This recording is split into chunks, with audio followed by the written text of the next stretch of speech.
RG Kar medical কলেজের তরুণী চিকিৎসক খুনের বিচার চেয়ে মোমবাতি জ্বালিয়ে প্রতিবাদ ও মৌন মিছিল।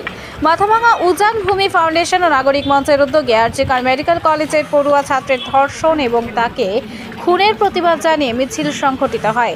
এদিন মাথাভাঙা শহরের মালিবাগান থেকে মিছিল শহর পরিক্রমা করে মাথাভাঙা চৌপথিতে এসে একটি সভা করেন তারা। ওই সভায় বিভিন্ন বক্তারা তাদের বক্তব্যের মাধ্যমে দোষীদের শাস্তির দাবি জানান। উজান ভূমি ফাউন্ডেশনের সম্পাদক ডক্টর শান্ত বর্মন জানান, যতদিন দোষীদের উপযুক্ত শাস্তির ব্যবস্থা করা না হয় এবং মহিলাদের নিরাপত্তার গ্যারান্টি তৈরি না হয় ততদিন পর্যন্ত এই আন্দোলন ধারাবাহিকভাবে চলতেই থাকবে। তিনি আরও বলেন, আরজিকর মেডিকেল কলেজের একজন প্রাক্তন ছাত্র হিসেবে আমারও কষ্ট হয়। এই ধরনের ঘটনা আগে কখনো ঘটেনি কিংবা শুনিনি। এই পথসভায় বক্তব্য রাখেন ডক্টর শান্ত বর্মন, মৌপিয়া বিশ্বাস, মাথাভাঙা গার্লস হাই স্কুলের প্রধান শিক্ষিকা চিৎকনা সাহা, কবি সন্তোষ সিংহ, চন্দ্রকান্ত বর্মন। এছাড়াও বক্তব্য রাখেন আরজিকর মেডিকেল কলেজের পড়ুয়া একজন ছাত্রের মা মায়া বর্মন তৎসহ বিভিন্ন গুণীজনেরা। এদিনের এই কর্মসূচিতে প্রচুর সাধারণ মানুষ এবং উজান ভূমি ফাউন্ডেশন এবং নাগরিক মঞ্চের সদস্যদের উপস্থিতি লক্ষ্য করা যায়। মাথাভাঙা শহরের চৌপথিতে পথ চলতি সাধারণ মানুষ এই কর্মসূচি দেখার জন্য ভিড় জমায়। দেখুন সেই চিত্র। মাথাভাঙা থেকে আবির সিংহের রিপোর্ট, খবরিয়া নিউজ, তাজা খবরের আসল ঠিকানা। আমি ডক্টর বর্মন, শান্ত বর্মন, এস বর্মন নামে পরিচিত। আমি উজান ভূমির একজন বলতে পারেন কর্মকর্তার মধ্যে পড়ি। আর সবচেয়ে আবেগের বিষয় ঘটনা কি হয়েছে আপনারা সবাই জানেন, এটা ডিটেলস করার কিছু নেই। এই যে নৃশংস হত্যাকাণ্ড, একজন ডাক্তার, মহিলা ডাক্তার, এখানে মহিলা ডাক্তার শব্দটা আমি ইউজ করবো না, একজন মহিলা, একজন নারী, তার উপর আমাদের দীর্ঘকাল ধরে তাদের উপর অত্যাচার নানাভাবে হয়, তো সবসময় যে তাদের বিচারটা কিন্তু পাওয়া যায় না। আমার সবচেয়ে আবেগের জায়গাটা এটা যে কলেজটায় হয়েছে আরজিকর মেডিকেল কলেজ, আমি ওখানকার এক্স স্টুডেন্ট, আমার মাদার কলেজ, আমার আবেগ সবচেয়ে বেশি। আমরা যখন ছিলাম তখন এরকম ঘটনা শুনিনি।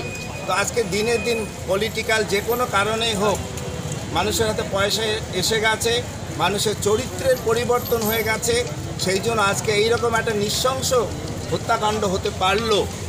তো এর সবাই যা চায় আমিও তাই চাই, যে ধরা পড়েছে সেই প্রকৃত দোষী কি দোষী না সে তো বিচার ব্যবস্থা করবে। আমাদের দাবি হচ্ছে যে এর পেছনে কারা আছে, যেভাবে নৃশংসভাবে তাকে হত্যা করা হয়েছে, একজন মানুষের পক্ষে সেটা সম্ভব নয়, আরও জড়িত আছে। এই মাথাগুলো কারা, যাদেরকে জন্য পুলিশ প্রশাসন, আমার বিশ্বাস তারা যদি স্বাধীনভাবে কাজ করে ঠিক পুরো ব্যাপারটাকে তারা টেনে আনবে এবং তাদেরকে শাস্তির কাঠগড়ায় পৌঁছে দেবে। তো এই আমার দাবি, এটা প্রত্যেকের দাবির সঙ্গে এক দাবি। আর একটা কথা আমি সবাইকে বলছি, প্রত্যেক বাবা মাকে, এই যে সমাজ আমাদের যেটা সমস্যা, আমরা একাডেমিক এডুকেশনটা নেই, বই থেকে আসে, কিন্তু আমরা সোশ্যাল এডুকেশনটা নেই, একটা প্যারেন্টাল এডুকেশন, সোশ্যাল এডুকেশন, এই দুটোই আমাদের কোথাও গণ্ডগোল আছে। সামাজিক শিক্ষা আর হচ্ছে প্যারেন্টাল এডুকেশন, যে মা বাবার কাছ থেকে সেই শিক্ষা, এটা যদি আমরা তাদেরকে তৈরি করতে না পারি, অর্থাৎ ছোটোবেলায় থাকে প্রত্যেকটি বাচ্চাকে এরকম আমরা শিক্ষা না দিই যে সে তোমার বোন, সে তোমার ভাই, এইভাবে তোমরা বড় হও, কাউকে অবজ্ঞা করবে না, কোনো মেয়েকে টিচ করবে না, এটা তোমার জন্য না, আমার পরিবারের অসম্মান, আমার সমাজের অসম্মান, আমার গ্রামের অসম্মান, এইটা দেখে তোমাকে বড় হতে হবে। এই শিক্ষাটা আমরা কিন্তু কোনো কালে হয়তো ছিল, বাট আমাদের কিন্তু ভাবনাটা এরকম। বিশেষ করে যাদের বাড়িতে কন্যা সন্তান আছে তাদের তো আরও সজাগ হতে হবে, কী করে আমরা আমাদের ছেলে মেয়েকে আরও সহানুভূতিশীল এবং যুক্তিবাদী এই জিনিসটা করে বড় করে তুলতে হবে। তবেই হয়তো এগুলো একদিন আস্তে আস্তে নির্মূল হয়ে যাবে। আদারওয়াইজ এই বলে এই আন্দোলন, এই শিক্ষা যদি আমরা ভেতরে ঢোকাতে না পারি তাহলে কিন্তু এটা হবে না। প্রশ্ন আসছে যে প্রতিদিনই তো হাঁটাহাঁটি চলছে, মৌন মিছিল চলছে। আমার কথা হচ্ছে যে এটা প্রতিদিনই হোক, মানুষ আরও সজাগ হোক, মানুষের চেতনা জাগুক, মানুষের শিক্ষিত হোক, এই বলে আমি আমার বক্তব্য এখানেই ত্যাগ করছি। দেখতে হবে আমাদের, নয়তো মরতে হবে পুরো। আজকে আমরা সবাই সেই ভাষা খোঁজার মিছিলে গতকালও সামিল হয়েছিলাম আমরা মেয়েরা, অর্ধেক আকাশ সাথে পেয়েছি ছেলেদেরও। পুরো আকাশে আমরা রাজপথে নেমেছিলাম, আজও আমরা নেমেছি। আজ আমরা ভাষা খোঁজার আন্দোলনে সবাই একসাথে জি করের এই নক্কারজনক ঘটনাকে আমরা ধিক্কার জানাই, প্রতিবাদ জানাই।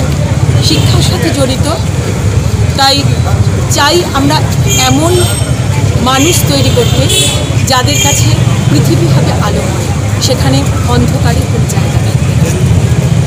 আজকে হচ্ছে এমন একটা দিন, যেই দিন আমরা আলোক পত্রিকা হাতে এগিয়ে চলেছি সবাইকে আলোর পথে চালাতে। আবারও জি করের ঘটনার সঠিক তদন্ত চাই, সঠিক বিচার চাই, এই দাবি রেখে আমার সংক্ষিপ্ত বক্তব্য আমি শেষ করছি।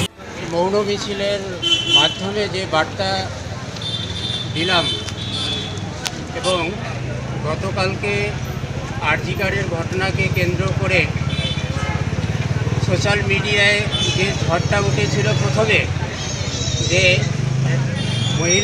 মেয়েরা রাতের দখল নেবে স্বাধীনতার প্রাককালে, স্বাধীনতার ঠিক আগের রাত্রে, এবং সেই আহ্বানে গোটা পশ্চিমবাংলায় কিন্তু সমস্ত স্তরের মানুষ সমস্ত জায়গায় যে ঝড়ের গতিতে মানুষের যে ঢল নেমেছিল, প্রতিবাদের ঢল, সেই ঢলের পাশাপাশি জি করে রাত 11:30টায় যে ঘটনাটা ঘটেছে, ওখানে কিছু দুষ্কৃতী ভাঙচুর এবং তাণ্ডব চালিয়েছে।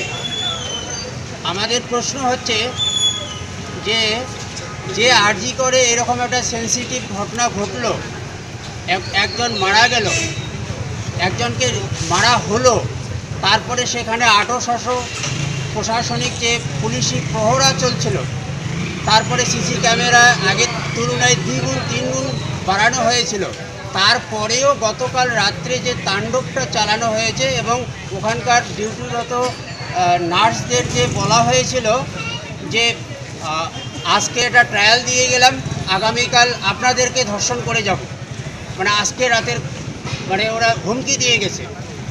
এই যে প্রশাসন যে এতটাই শিথিলভাবে বিষয়টাকে দেখতেছে, পুলিশি প্রহরার মধ্য দিয়ে সেখানে